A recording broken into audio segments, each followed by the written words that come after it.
On parle santé avec notre consultante du jour, Madame Diane Gakouba. Et en sa compagnie, on va parler des facteurs qui influent sur notre santé mentale, revenir sur la définition de la santé mentale pour une meilleure compréhension. Et ensuite, on va développer tous ces facteurs en long et en large, et ce jusqu'à 8 heures. Bonjour Madame Diane Gakouba. Bonjour. Vous allez bien? Oui, très bien. Tout se passe bien ce matin, on s'est bien réveillé et tout. Oui. On est content d'être avec nos téléspectateurs. Absolument, très content d'être parmi vous. Merci beaucoup. Alors, Madame Diane Gakouba, nous parlons aujourd'hui des facteurs qui influent sur notre santé mentale. Oui. On va revenir un peu, la répétition étant pédagogique. Oui. On revient sur la définition de la santé mentale. Qu'est-ce que c'est? L'Organisation mondiale de la santé définit la santé mentale comme un état de bien-être physique, mental, social complet, qui permet à l'individu de non seulement réaliser son potentiel, son propre potentiel, mais identifier les problèmes qu'il a dans sa vie, mais aussi trouver des solutions. Donc c'est un peu ça, avoir une bonne santé mentale ne dit pas qu'on a juste, il y a une absence de maladie mentale, oui, mais c'est juste être capable d'avoir un équilibre dans sa vie, du côté physique, mental et au niveau social. Et comme on aime bien le dire chez nous à la maison, être bien dans sa tête. Être bien dans sa tête, être bien dans sa peau, pouvoir mieux fonctionner dans la société. Voilà. C'est ça, une bonne santé mentale, ce n'est pas l'absence de troubles mentaux. Allez, on reviendra à vous dans quelques instants. Juste le temps pour nous d'aller avec cet élément. Et qu'est-ce que les Ivoiriens pensent de cette santé mentale et de ce facteur qui influe sur notre santé mentale? On revient.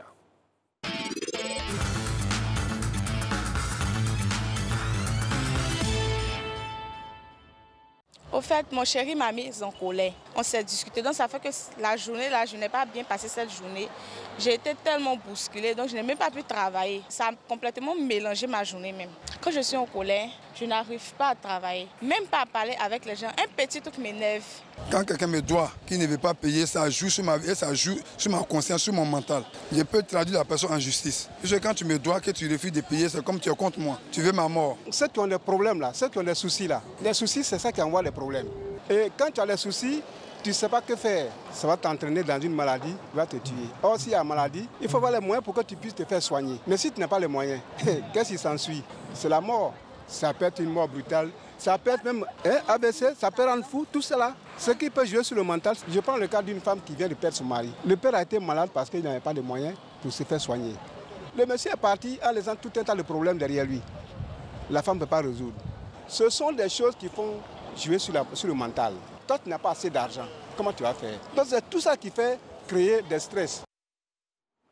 Voilà, on a entendu là ces populations qui se prononcent sur ces facteurs. Oui. On retient, Madame Diane Gakouba, qu'il oui, faut nous aider nous-mêmes à rendre notre quotidien agréable. Absolument. Et ça, je vais parler aussi du fait de chercher du bonheur, oui, en pensant qu'une personne va nous rendre heureux.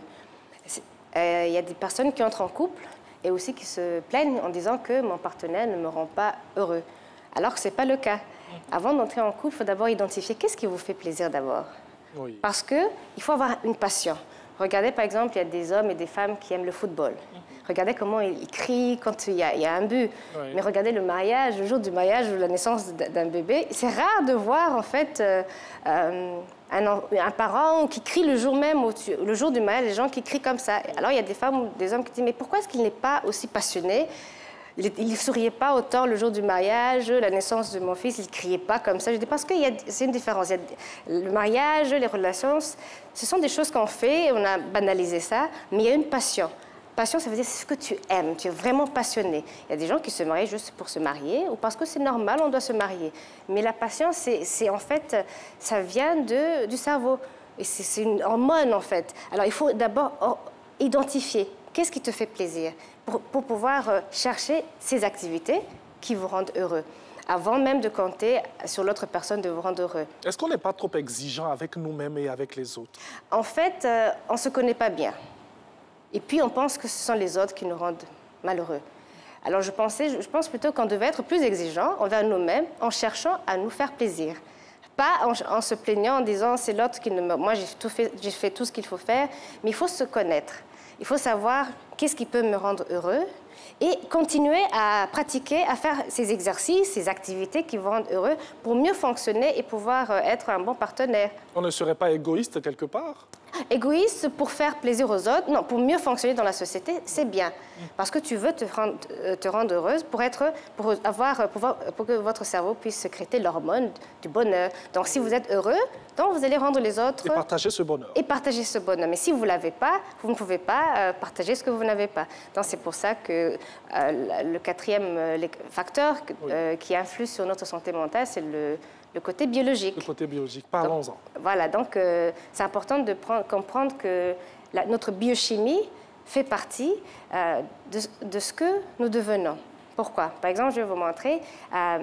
Si, par exemple, nous avons des gens dans la famille qui sont tout le temps dépressifs, il faut comprendre que, alors, je viens de cette famille, il faut que je fasse attention. Donc, il faut observer les gens qui sont dans votre famille, dans votre lignée. Est-ce qu'il y a des personnes qui sont dépressives, qui sont anxieux, pour que je puisse travailler sur ça? Parce que souvent, on ignore. Il y a l'hérédité.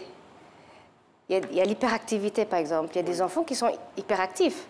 Ils sont nés comme ça, leur papa était comme ça, ou bien leur grand-mère était comme ça. Donc, il ne faut pas ignorer ce genre de faits. Faisant nos recherches, trouvant dans notre ligne s'il y a il y a un bagage biologique que nous avons hérité, et savoir comment le gérer. Bien compris ce que nous avons dit aujourd'hui sur la santé mentale. Il faudrait y penser chez vous à la maison. On cherche souvent des pathologies partout et pourtant c'est juste à côté de nous. On est tout le temps énervé, on est fâché, on n'est pas de bonne humeur, on a des sauts d'humeur. Eh bien, il faudrait régler cela en allant voir tout simplement un spécialiste comme Mme Diane Gakuba, notre consultant du jour. Vous restez avec nous. On va terminer cette émission tout en disant merci